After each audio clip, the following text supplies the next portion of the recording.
What is up, my fellow Sambarians? Today I'm going to be showing you how to do a fuel filter on my KS4, which if they're carbureted Sambars, I'm pretty sure they're all the same.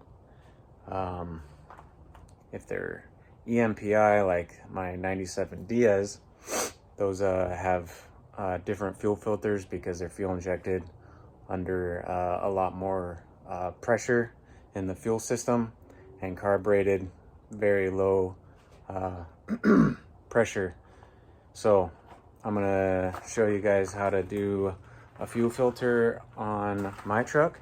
I've been selling quite a few online, so I figured I'd make a little video in case you come across my filters and need help replacing it, and hopefully you find this helpful. So let's get started. Okay, so what you're gonna need is obviously your fuel filter. I find it to be easier to remove the wheel. You could certainly do it with the wheel on. You're just gonna have to go up from underneath the car. So using a jack or wheel ramps will be very helpful. But I'm just gonna take the wheel off for demonstration purposes. So car's jacked up right now. You're getting a 19 millimeter socket, and we're gonna take our wheel off.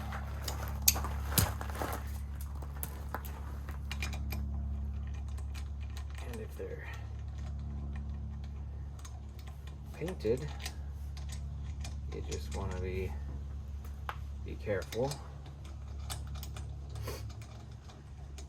I kind of put my foot underneath the wheel to keep it propped up and against the rear drum, or if you're doing the front, against the hub.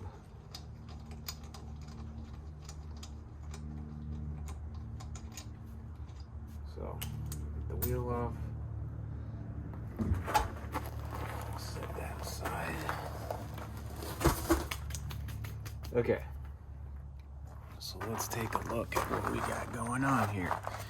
So all the fuel filters are on the passenger side, being a right-hand driven truck, on the left rear. And as you can see, they're very small, and they are directional. So they have an arrow on top, and well, first of all, and they clip in. You can see that it clips in, so nothing fancy. It just pulls out of the clip. I've already replaced it. I'm just gonna show you how to do it. I'm obviously not gonna do it completely because I don't need to, but this just pops out of the clip. Super basic.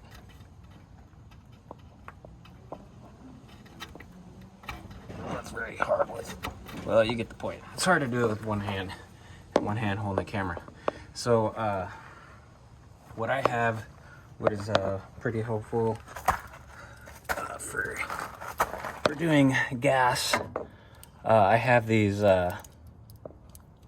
pliers that clamp down on the fuel line, so it keeps fuel from falling out, which, either side you could, I have two, so I would do one on each side, because obviously you're going to get a little bit coming from the fuel pump right there, and then this line's coming from your gas tank.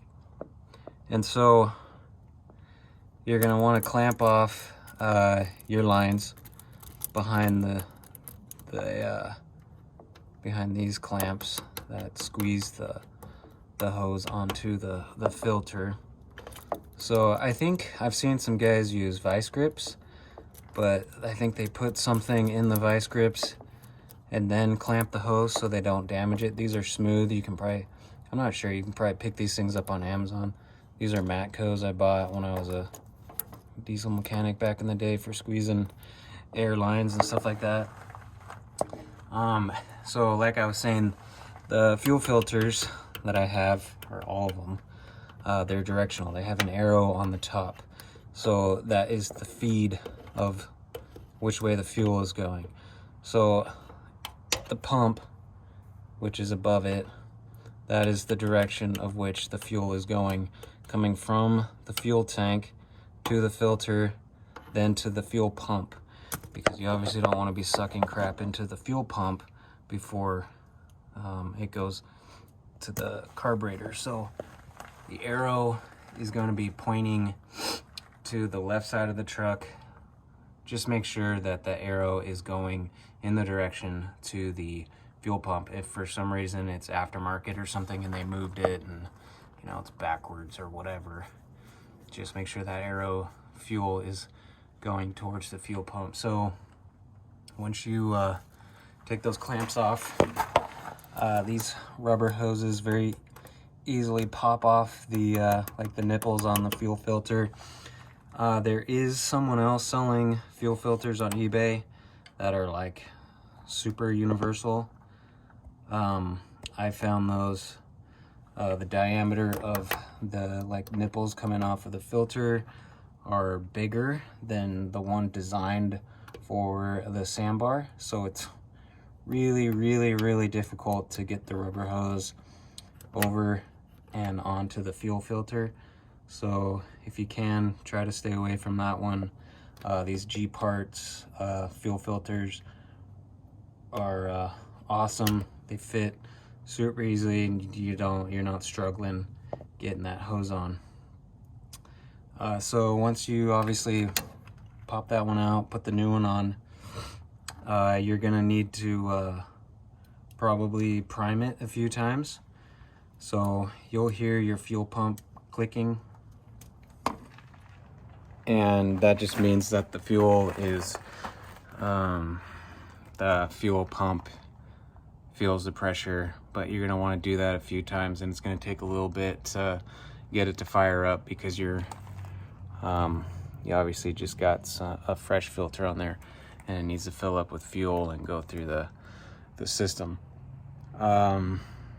Yeah, I mean, fuel filters are super easy on these trucks. I find it easy again to do it with the wheel off instead of trying to go from underneath. But I mean, you can, if you don't want to take the wheel off, don't take the wheel off. Go up from underneath. Just make sure it's up high enough so you can maneuver it out without getting gas all over you. I mean, not a whole lot of gas spills out, but if you have something like one of these clamps, hose clamps, super helpful. Squeeze it. Yeah, and then if you did take your wheel off, put your wheel back on, obviously, and torque specs for the wheel are 89, 90 foot-pounds. And do it, if you're doing it on the back, do it with your e-brake on and it floating, called like a floating torque. You want to have those wheels floating to get a solid torque, because if you tighten them and then put the truck on the ground and then torque them, it could get a little bit wonky. And same with the fronts. That's super helpful too. If you have another body to press on the brakes, torque your wheels while they're floating in the air. A floating torque.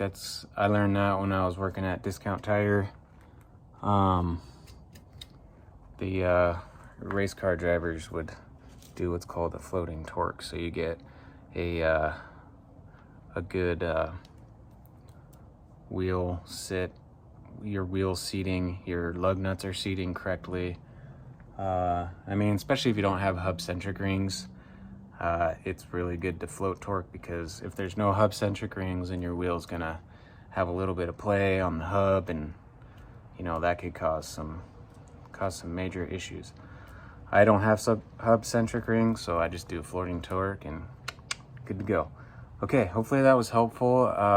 Again, if you find this video because you need to do a fuel filter, I have them for sale. I'll put a link. And yeah, cool. Thanks for watching.